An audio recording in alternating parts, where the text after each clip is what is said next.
Hello दोस्तों, जय हिंद। स्वागत है आपका अपने यूट्यूब चैनल अभ्यास लाइव पर। दोस्तों हम लोग इससे पहले पार्ट 1 में बात किए थे 1 से लेकर 40 तक के वॉइस को एक्टिव वॉइस से पैसिव वॉइस या पैसिव वॉइस से एक्टिव वॉइस के जो भी क्वेश्चन थे। अब उसके आगे के हिस्से की हम बात करते हैं, यानी आज हम बात करेंगे टॉप 40 क्वेश्चंस, यानी 41 से लेकर 80 तक क्वेश्चंस की हम बात करेंगे कि देखते हैं कि इसमें से कितने प्रश्न आपके सही होते हैं। इसके कुछ बेसिक कॉन्सेप्ट्स को भी समझेंगे और ये भी देखेंगे कि कितनी आसानी से हम किसी भी क्वेश्चन को सॉल्व कर सकते हैं। तो आज शुरू करते हैं अपने क्वेश्चंस की ओर और बढ़ते हैं, देखते हैं कि क्या होगा इसका सही जवाब। पहला क्वेश्चन हमारा कहता है कि we must take care of all living species on the earth. हम जानते हैं कि हमें केवल 3 ही चीज खोजनी होती है। क्या 3 से चीज भाई? सब्जेक्ट, वर्ब और ऑब्जेक्ट। बाकी हम टेंस समझ लिए तो हमारा सारा चीज क्लियर हो जाएगा। हमने देखा कि मस्ट, वी हमारा सब्जेक्ट हो गया, एक इसको हम दूसरे कलर से कर वी हमारा सब्जेक्ट हो गया। उसके बाद हम दूसरा देखते हैं कि यहाँ पर टेक केयर है। टेक केयर मेरा क्या है? वर्ब है। और of all living species on earth, ये मेरा क्या है? ये मेरा ऑब्जेक्ट है। अब एक बात ध्यान देना है कि अगर मस्ट है तो मस्ट के बाद क्या लगना चाहिए? बी लगना चाहिए। बस ये चेक करिए आप ऑप्शन में कि किस ऑप्शन में मस्ट के साथ बी लगाया हुआ है। किस ऑप्शन में मस्ट के साथ बी लगाया है? जिसके साथ भी मस्ट के साथ बी लगाया है वही सही होगा। आप पहले चेक करेंगे क्या होगा। आर टेकन दिया है, ये इसका जवाब नहीं हो सकता। फिर यहाँ पर हैड बीन दिया है, ये इसका जवाब नहीं हो सकता। ये विल बी दिया है, ये इसका जवाब नहीं हो सकता है। एक ही ऑप्शन में मस्ट बी लगाया है, यानी ऑप्शन क्या होगा? बी वाला होगा। All living species on earth must be taken care of by us. ठीक है, बिल्कुल आसानी से लगा लेंगे, लेकिन उसके लिए क्या करना है कि बस आप ध्यान दीजिए कि आपका जो हेल्पिंग वर्ब लगा है वो सही लगा है या नहीं लगा। नेक्स्ट चलते हैं। पीपल कॉल हिम अ फूल। लोग उसे बेवकूफ कहते हैं। अब यहां पर आप देखिए कि पीपल अगर सब्जेक्ट है, कॉल मेरा जो है वर्ब है और हिम यहां पर क्या है? ऑब्जेक्ट है। तो हम ऑब्जेक्ट को सबसे पहले करेंगे, यानी ही हो जाएगा। दूसरी बात कॉल है। कॉल है इसका मतलब प्रेजेंट इंडेफिनिट है। प्रेजेंट इंडेफिनिट टेंस में सहायक क्रिया इज एम आर यानी कंटिन्यूअस की लगती है। तो इज एम आर किस में लगाया हुआ है? इसमें देखिए हैव लगाया है, इसमें हैव लगाया है, इसमें हैज लगाया है। केवल एक ऑप्शन है बी जिसमें कहता है he is called a fool by the people. यानी ऑप्शन कौन सा सही होगा? बी वाला इसका सही जवाब होगा। नेक्स्ट क्या है? We have decided to open a new branch.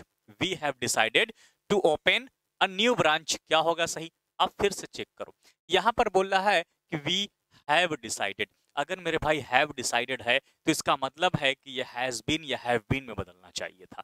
ठीक है, तो आप देखो किस ऑप्शन में हैज बीन या हैव बीन लगाया गया है। तो आप देखेंगे यहां पर कि to open a new branch was, ये नहीं हो सकता है। To be open a new branch has been, अच्छा यहाँ हैज बीन है और यहाँ पर भी हैज बीन है। अब बात होता है कि सब्जेक्ट क्या होना चाहिए। तो बोल रहा है we have decided to open a new branch. ठीक है ना, तो हमने फैसला लिया है एक नया ब्रांच ओपन करने का। तो ये जो वी हैव डिसाइडेड है ये हो जाएगा इट हैज बीन डिसाइडेड, यानी ऐसा फैसला लिया जा चुका है। तो सी वाला ऑप्शन सही होगा, it has been decided to open a new branch, की एक नया ब्रांच खोला जाए। ठीक है, बिल्कुल सही है। आगे बढ़ते हैं। Circumstances forced him to resign his post. परिस्थितियों है कि परिस्थितियां ने उसे उस पोस्ट से रिजाइन करने के लिए फोर्स किया। तो यहां पर क्या होना चाहिए? देखो भाई, सर्कमस्टांसेस फोर्स्ड हिम, अगर फोर्स्ड कह रहा है इसका मतलब वाज वर्ब का इस्तेमाल होना चाहिए। किस ऑप्शन? ऑप्शन देखेंगे इसमें लगाया हुआ, फिर से चेक कर लीजिए। यहाँ मेरा ऑब्जेक्ट क्या है? हिम है, तो ये किस में बदल जाएगा? ही में। तो क्या हो जाएगा? He was forced to resign his post. Circumstances की जरूरत नहीं है, सीधे हो जाएगा कि उसे अपनी पोस्ट के लिए क्या किया गया? रिजाइन करने के लिए जो है पोस्ट किया गया। यही सही जवाब हो जाएगा। ठीक है, क्या हो जाएगा? फोर्स्ड है तो वाज फोर्स्ड हो जाएगा। इसी से आपने बात को पकड़ लिया। नेक्स्ट आगे चलते हैं। He would have written this इसे in time. He would have written, आप ध्यान दीजिए भाई, यहां पर क्या है कि वुड हैव रिटन दिस इससे। अगर दिस इससे है तो दिस इससे से शुरू होगा। साथ ही है ये वुड हैव है तो इसका मतलब ये बनना किस में चाहिए? वुड हैव बीन में बनना चाहिए। तो आप देखिए वुड हैव बीन किस ऑप्शन में लगाया है? तो ऑप्शन बी में लगाया है। यह है वुड हैव बीन रिटन और दिस इससे से शुरू किया है। ऑप्शन कौन सा होगा? बी वाला इसका सही जवाब। क्या होगा? बी वाला बिल्कुल इसका सही जवाब होगा। नेक्स्ट बढ़ते हैं 46 क्वेश्चन। 46 क्वेश्चन कह रहा है कि I give arms to the poor on Saturday. तो बोल रहा है आई गिव आर्म्स, किसको आप दे रहे हैं, टू द पुअर, गरीबों को आप शनिवार को भिक्षा देते हैं, भीख देते हैं। तो भाई यहाँ पर देखो अगर द पुअर मेरा होगा और ये गिव है, इसका मतलब प्रेजेंट टेंस में जा रहा है, तो इसमें कौन सा लगेगा, प्रेजेंट कंटीन्यूअस के साथ क्रिया लगेगी। अब ये ध्यान देना द पुअर का मतलब क्या हो गया, द पुअर का मतलब हो गया गरीब लोग, यानी ये क्या है, प्लूरल है। द पुअर क्या है भाई, ये प्लूरल है, और अगर ये प्लूरल है तो द पुअर के साथ प्लूरल वर्ब होना चाहिए, यानी द ब्रेव के बाद क्या होना चाहिए, आर होना चाहिए। तो द ब्रेव है, द ब्रेव के बाद यहां भी आर है, यहां भी आर है, लेकिन आर के बाद वर्ब का थर्ड फॉर्म होना चाहिए। तो कौन सा ऑप्शन सही है, पी वाला सही होगा, the brave are helped by God. ठीक है, यहां सही है। समथिंग इज फिशी, यहां तो द पुअर वाला था। अच्छा, arms are given to the poor by me on Saturday, ठीक है, ये तो हो गया। एक क्वेश्चन यहां से दूसरा है, गॉड हेल्प्स द ब्रेव, ठीक है ना, गॉड हेल्प्स द ब्रेव, यहां एक अलग प्रश्न है। तो भैया गॉड हेल्प्स द ब्रेव है तो क्या हो जाएगा, the brave are helped by God, ये सही है, सी वाला। आगे चलते हैं, I am going to buy new spectacles tomorrow, बोल रहा है I am going to buy new spectacles tomorrow. जाहिर सी बात है कि प्रेजेंट कंटीन्यूअस टेंस की बात कर रहा है, और हम जानते हैं कि इसमें जो गोइंग है, एम गोइंग बना हुआ है, तो ये बीइंग लगा होना जरूरी है, तभी ये कंटीन्यूअस टेंस हो सकता है। तो यहाँ पर देखो कि इसमें क्या होगा भाई, कौन सा वाला सही होगा, जरा देखते हैं। I am going to buy new, नहीं, इसको जरूरत नहीं है, इसको ये फ्यूचर के सेंस में लेके जा रहा है। देखिए क्या होगा भाई, न्यू स्पेक्टेकल्स हमारा ऑब्जेक्ट हो गया, न्यू स्पेक्टेकल्स से हम शुरू करेंगे, लेकिन न्यू स्पेक्टेकल्स जो होता है ये भैया हमारा होता है प्लूरल, तो प्लूरल होगा तो आर लगेगा इसके साथ, तो क्या हो जाएगा, are going to be so bought by me tomorrow, नहीं सो नहीं लगेगा। न्यू स्पेक्टेकल्स इज तो होगा ही नहीं हमारा, न्यू स्पेक्टेकल्स आर बीइंग नहीं लगाएंगे, कंटिन्यूअस हम नहीं बना रहे हैं, ठीक है ना, आर बीइंग बॉट बाय मी, ये सही है, आर गोइंग, ये भी नहीं है, ठीक है, ये भी नहीं है, इसका ऑप्शन क्या होगा, इसमें सो नहीं होना चाहिए, बस ये गलत टाइप हो गया लग रहा है। तो इसका सही आंसर क्या होना चाहिए, ए होना चाहिए, new spectacles are going to be bought by me tomorrow होगा, क्योंकि नए चश्मे को कल खरीदा जा रहा है, ठीक है। कौन सा सही होगा, ए वाला सही होगा। आगे बढ़ते हैं, the Greeks expected to conquer the Carthage, तो यहां पर है द ग्रीक्स, ध्यान देना, the Greeks expected to conquer the Carthage. अब ये जो सेंटेंस है इसको कैसे बदलेंगे, पहला ऑप्शन दिया है कि people expected to the Greeks to conquer the Carthage, या it was expected by the Greeks to conquer the Carthage, या टू कॉन्कर। तो पहली बात, ये जो सेंटेंस है ये इट से बनना चाहिए, यानी सही क्या होगा, it was expected by the Greeks to conquer Carthage, ठीक है, क्या होगा आपका बी वाला इसका सही जवाब हो जाएगा, ठीक है, बी वाला सही जवाब हो जाएगा। नेक्स्ट है, Rome was not built in a day, Rome was not built in a day, यानी एक दिन में रोम तैयार नहीं हो पाया था, तो आप कहते हैं Rome was not built in a day, इसका मतलब ये सेंटेंस पैसिव वॉइस में है।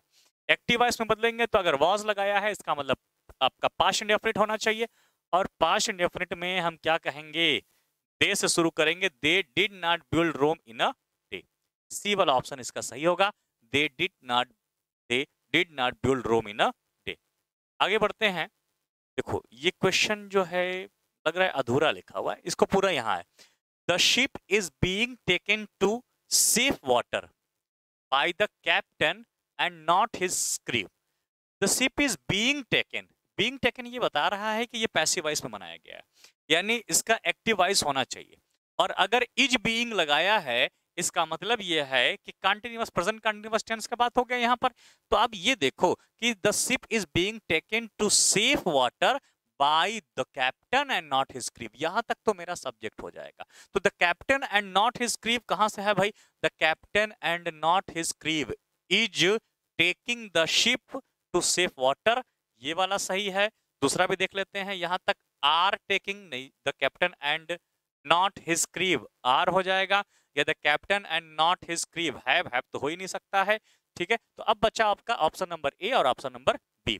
तो बोला the captain and not his crew, captain के द्वारा, न कि उसके क्रीव के द्वारा। तो मेन मेरा सब्जेक्ट क्या है, कैप्टन, और कैप्टन के साथ क्या लगेगा, इज लगेगा। आंसर कौन वाला हो जाएगा, ए वाला इसका सही जवाब हो जाएगा। कंफ्यूज मत होना, captain and not his crew का मतलब है कि कप्तान, न कि जो है उसके जो नाविक दल है उसकी हम बात कर रहे हैं। तो कप्तान यहाँ पर मेन सब्जेक्ट है, उसके लिए इज लगेगा, ठीक है। आगे बढ़ते हैं। If you can not change the master, you can not change the destiny. If you can not change the master, you can not change the destiny. तो जाहिर सी बात है कि यहाँ पर क्या है, होना किससे चाहिए था, बोल रहा है कि if you can not change the master you can not change the destiny. तो you can not change the destiny का मतलब कैन नॉट बी होना चाहिए। तो क्या होना चाहिए, the destiny can not be changed if masters can not change. नहीं, एक में कैन नॉट बी लगाया है, दूसरे में नहीं लगाया है, तो ये नहीं हो सकता। द डेस्टिनी कुड से तो बनेगा ही नहीं। द डेस्टिनी कैन नॉट लगाया, बी नहीं लगाया है। The destiny can not be changed if masters can not be changed, सही है। दोनों जगह कैन नॉट को कैन नॉट बी में बदला हुआ है। तो ऑप्शन कौन सा सही होगा, डी वाला इसका सही जवाब होगा, ठीक है। चलिए आगे बढ़ते हैं हम लोग नेक्स्ट क्वेश्चन की तरफ। अगला क्वेश्चन है कि बताइए कि the curd smelt sour, the curd smelt sour इसका क्या बनेगा। तो भैया हमने कहा था कि यहाँ पर इसको हम व्हेन इट इज से बनाते हैं, लेकिन द कर्ड स्मेल्ट सॉर ये पास्ट है तो इट वॉज से बनेगा। तो देखो भाई क्या होगा, द कर्ड इज सॉर, नहीं, द कर्ड वॉज सॉर, ठीक है। The curd when it was smelt, ये इसका सही होगा ऑप्शन। ऑप्शन नंबर कौन सही होगा, सी वाला इसका सही जवाब होगा। चलिए आगे बढ़ते हैं। People are not going to tolerate government's despotism. Despotism आपको पता होगा क्या होता है डिस्पोटिज्म, ठीक है, निरंकुशता बोलते हैं उसको। तो people are not going to tolerate, क्या चीज टॉलरेट, गवर्नमेंट डिस्पोटिज्म, यानी शुरुआत होना चाहिए गवर्नमेंट डिस्पोटिज्म से, और साथ ही साथ आपको है कि नॉट गोइंग है तो गोइंग में ही आपका जवाब भी होना चाहिए। तो government's despotism is not going to be tolerated by people, government's despotism was not going to be tolerated by the people। अब देखो भाई यहाँ पर है जो सेंटेंस मेरा आर नॉट गोइंग है, तो प्रेजेंट कंटिन्यूअस है तो प्रेजेंट कंटिन्यूअस की ही सहायक क्रिया होनी चाहिए। तो यहाँ पर इज का इस्तेमाल किया गया है, इसलिए यही इसका क्या है, सही जवाब है। ध्यान देना, बीइंग मत लगाइएगा, कंटिन्यूअस हो जाएगा। Are not going to tolerate है तो गोइंग टू टॉलरेट के लिए यहाँ पर गोइंग टू बी टॉलरेटेड होना चाहिए, ठीक है, गोइंग टू बी टॉलरेटेड होना चाहिए, यही इसका सही जवाब होगा। The purity of justice is maintained by the reporters of the proceeding in the law courts। अब ये जो है is maintained by the reporters, इसका मतलब ये है कि ये जो बनाया गया है वो किस में बनाया गया है, ये बनाया गया है पैसिव वॉइस में, ये ऑलरेडी पैसिव वॉइस में है, इसको एक्टिव वॉइस में बनाना है।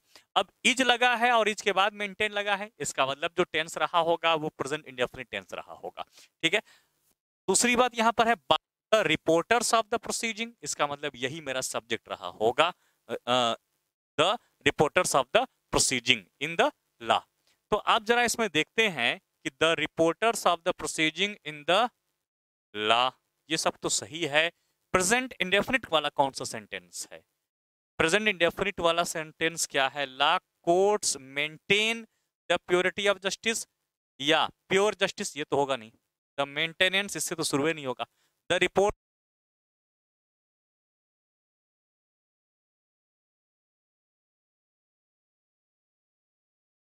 Sorry handed her a chair, he handed her a chair, क्या सही होगा, इसका सही जवाब क्या होगा, हम कहते हैं कि he handed her, हर का क्या हो जाएगा, शी में बदलेगा, शी में बदलेगा, उसके बाद पास्ट है तो was लगना चाहिए, यानी she was से सेंटेंस की शुरुआत होगी, तो ये was handed a chair by him, ठीक है, ये इसका सही जवाब। Hold a special place in the,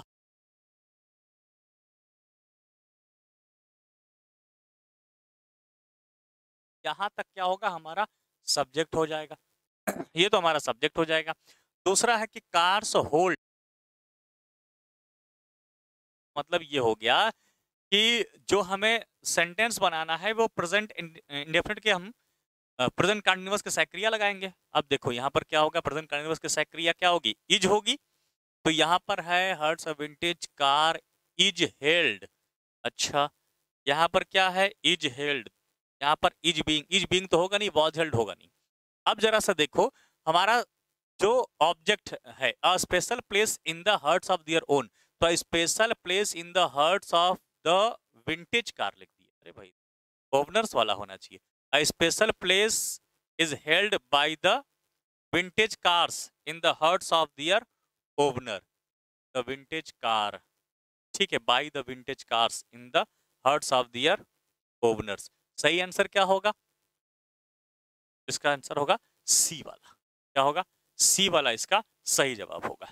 आगे बढ़ते हैं, अगला क्वेश्चन देखते हैं। अगला क्वेश्चन है 58 कि the accountant took the cheque from the customer. Accountant took the cheque from the customer, तो द चेक से बनेगा और टूक हो जाएगा यहाँ पर। तो क्या होगा, the cheque was taken from the customer by the account. Option कौन सा सही होगा, बी वाला ऑप्शन बिल्कुल सही होगा। The cheque was taken from the customer by the accountant. ठीक है, सही है। आगे बढ़ते हैं अगले क्वेश्चन पर। अगला क्वेश्चन है कि व्हाट अम्यूज्ड यू। इसका जवाब दीजिए भाई, व्हाट अम्यूज्ड यू क्या होगा इसका सही जवाब। मुझे लगता है कि इस तरीके के जो प्रश्न हैं वो थोड़ा मोड़ा आपको डिस्टर्ब करते हैं, थोड़ा मोड़ा आपको परेशान करते हैं, लेकिन इस तरीके के प्रश्नों में बहुत ज्यादा परेशान नहीं होना चाहिए, बहुत ज्यादा परेशान नहीं होना चाहिए। बताइए भाई क्या होगा। तो व्हाट अम्यूज्ड यू, कौन सी चीज तुम्हें आनंद देती है। तो जो चीज है यहाँ पर व्हाट अम्यूज्ड यू, यू का मतलब ये क्या हो गया, ये ऑब्जेक्ट है ना, और ये सब्जेक्ट है। आप सब्जेक्ट को जब ऑब्जेक्ट बनाएंगे तो बाय व्हाट से सेंटेंस बनाना शुरू करेंगे, तो क्या हो जाएगा बाय व्हाट। अगर ये पास्ट है तो फिर क्या हो जाएगा, ये आपका बनेगा वर में या वाज में। तो वर में ये सेंटेंस दिया हुआ, यू के साथ वर का इस्तेमाल होगा, तो by what were you amused. C वाला ऑप्शन इसका बिल्कुल सही होगा, सी वाला ऑप्शन इसका बिल्कुल सही होगा। अगला चलते हैं, 60वां प्रश्न। The gate keeper refused him admittance. Gate keeper refused him admittance, तो ये क्या हो जाएगा, हिम सीधे किस में बदलेगा, ही में बदलेगा। तो ही वॉज रिफ्यूज्ड, ठीक है, he was refused admittance by the gate keeper. Option कौन सा सही होगा, ए वाला इसका सही जवाब होगा। बिल्कुल क्या होगा, ए वाला सही जवाब होगा। नेक्स्ट क्वेश्चन करते हैं। They should follow all the instructions. भाई ऑल द इंस्ट्रक्शंस केयरफुली, तो क्या हो जाएगा कि all the instructions of should है, तो क्या होना चाहिए, शुड भी होना चाहिए। किस ऑप्शन में शुड भी है, शुड भी केवल इस ऑप्शन में है। कौन सा सही है, ऑप्शन नंबर बी वाला सही है। कौन होगा, ऑप्शन नंबर बी वाला सही है, बिल्कुल सही है। आगे बढ़ते हैं। Shut the door and leave तरीके का ऑर्डर है, ये ऑर्डर है तो कैसे बनेगा, लेट से बनेंगे। तो लेट से बनाएंगे तो क्या हो जाएगा, let the door be shut. ठीक है, let the door be shut and you are order to leave, बिल्कुल सही है। Let the door be shut, एक जो बनेगा वो लेट से बनेगा और दूसरा जो बनेगा वो यू आर ऑर्डर टू से बनेगा। यहां पर दो प्रकार के ऑर्डर की बात किया गया है, पहले दरवाजा बंद करने को कहा गया है, फिर उसके बाद छोड़ने के लिए कहा। Who knows you, who knows you, कौन तुम्हें जानता है। तो हम जानते हैं हु को हम बाय हुम में चेंज कर देते हैं, लेकिन याद रखना जब नो आता है तो नो के साथ प्रीपोजिशन टू लगता है। इस कारण से यहां पर जो शब्द होगा वो टू हुम होगा, यानी क्या होगा, to whom are you known, ना कि by whom are you known. इस तरीके से गलती मत करिएगा। आगे बढ़ते हैं। Help others but don't expect anything. Help others, दूसरों की मदद करो और but do not expect anything return. एक तरीके का क्या हो गया भाई, एक तरीके का सलाह दिया जा रहा है, एडवाइस दिया जा रहा है। तो क्या हो जाए, you are advise to help others and expect anything. अरे भैया एक्सपेक्ट तो बोल रहा है कि कुछ भी एक्सेप्ट मत करो, ये गलत है। आगे देखो एडवाइस वाला ये, you are advise to help others but forbidden to expect anything return. ये सही है, क्योंकि फॉरबिडन मतलब भूल जाओ कि कोई भी चीज तुम्हें, फॉरबिड से बनाया हुआ है, बिल्कुल सही है। ऑप्शन नंबर डी वाला इसका सही जवाब होगा। Spain expected to win the world cup. Spain expected to win the world cup, क्या होगा इसका सही जवाब, जल्दी से बताइएगा क्या होगा इसका सही जवाब। तो अब यहां पर हम कह रहे हैं कि स्पेन ने expected to win the world cup. इसका मतलब जब स्पेन ने एक्सपेक्ट किया तो इट वाज एक्सपेक्टेड, क्या भाई, it was expected by Spain to win the world cup, to win the world cup, B वाला सही होगा। After taking her to the hospital I dropped her at her place. After taking her to the hospital I dropped her at her place. क्या होगा भाई, जल्दी से बताइए। अब ए बी सी डी, ये थोड़ा बड़ा टाइप का क्वेश्चन है, और जब बड़े टाइप का प्रश्न होता है ना तो उसको उस में जो कंफ्यूजन है वो भी उतना ही ज्यादा होता है। देखो अब क्या हो गया, after taking her to the hospital, तो इस being taken to the hospital, after being taken to the hospital was dropped at her place by, वाला सही होगा। After being taken to the hospital she was dropped at her place by me. ठीक है, आगे बढ़ते हैं। Have this lock broken, have this lock broken, यानी यहां पर इसको जब बनाएंगे तो क्या हो जाएगा, जल्दी से बताइए। Break this lock, get someone to break this lock, या let this lock be broken. थोड़ा सा आपको कंफ्यूज करेगा, इस तरीके का प्रश्न जो होता है वो थोड़ा सा कंफ्यूज करता है कि क्या होगा। देखो भाई, जब इसको हम कहेंगे कि have this lock be broken, ये ऑलरेडी थर्ड फॉर्म लगाया है, इसका मतलब ये पैसिव वॉइस है। इसको एक्टिव वॉइस में चेंज करेंगे तो क्या होगा, get someone to break this lock. क्या होगा, get someone to break this lock. Next question आता है, think before you speak, think before you speak, कुछ करने से पहले सोचो। एक तरीके का मैं आपको सलाह दे रहा हूं, अगर सलाह दे रहा हूं तो क्या सही होगा भाई, एडवाइस से बनेगा। क्या बनेगा, you are advise to think before you speak. कौन सही होगा, सी वाला इसका सही जवाब हो। आगे बढ़ते हैं। He doesn't like people to call him cheat. He doesn't like people to call him cheat. मतलब उस तरीके के लोगों को पसंद नहीं करता है जो उन्हें people to call him cheat। तो क्या होगा भाई, कौन सा इसका सही जवाब होगा, जल्दी से बताइएगा कौन सा इसका सही जवाब होगा। ठीक है, देखो भाई, तो अब कह रहे हैं कि पसंद नहीं करता, तो हम बनाएंगे he doesn't like to be called a cheat, यानी वह जो है धोखेबाज पसंद नहीं करता था, तो he doesn't like to be called a cheat। You must hit the nail on the head, you must hit the nail, तो देखो जहां must होगा वहां must be होना चाहिए था, must be केवल इस ऑप्शन में है, यानी हमारा आंसर क्या होगा, बी वाला हमारा सीधे सीधे आंसर हो जाए। ठीक है, आगे बढ़ते हैं 71 नंबर। The little boy asked the man the way to Athens, the little boy asked the man the way to the arms, तो यहां पर द मैन ही मेरा ऑब्जेक्ट है, इसी से बनेगा। तो द मैन और आस्क्ड है तो वाज आस्क्ड होना चाहिए, the man was asked, the man was asked केवल इस ऑप्शन में है, बी वाला हमारा सही जवाब है। आगे बढ़ते हैं। Shut the door and go away, फिर से वही बात है, shut the door and go away, तो हो जाएगा let the door be shut and you are ordered to go away. कौन सा सही है, ए वाला इसका सही जवाब होगा। आगे बढ़ते हैं। Your proposal was objected to and everyone laughed at you, your proposal was objected to and everyone laughed at you, तो क्या हो जाएगा भाई, तो पहली बात हम यहां पर कह रहे हैं कि everyone, everyone objected your proposal and laughed at you, तो यहां पर क्या हो जाएगा, जरा सा ध्यान से देखिए, वॉज ऑब्जेक्टेड है और लव्ड एट यू है, इसका मतलब ये ऑलरेडी पैसिव वॉइस में है, और जब पैसिव वॉइस में है इसका एक्टिव वॉइस बनाना है तो थोड़ा सा आपको ध्यान देना है। अगर थोड़ा सा आप ध्यान देंगे तो शायद आपसे ये प्रश्न बिल्कुल भी गलत नहीं होगा। देखिए, everyone objected to your proposal, यहां तो सही है, एंड अब ये देखो ये जो है लव्ड एट है, ये यहां होना चाहिए, everyone objected to your proposal and you are loved at, you are loved at होना चाहिए। People are raising a hue and cry and are breaking the furniture, फिर से वही बात हो गया, दो सेंटेंसेस में दिए हुए हैं।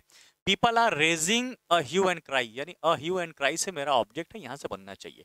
आर रेजिंग है तो जाहिर सी बात है बीइंग का इस्तेमाल होना चाहिए, लेकिन इज बीइंग होना चाहिए क्योंकि ह्यू एंड क्राई सिंगुलर है, तो a hue and cry is being, यहां तक तो मामला सही है। रेज का थर्ड फॉर्म है, a hue cry is being, raise का थर्ड फॉर्म, ये भी सही जा रहा है।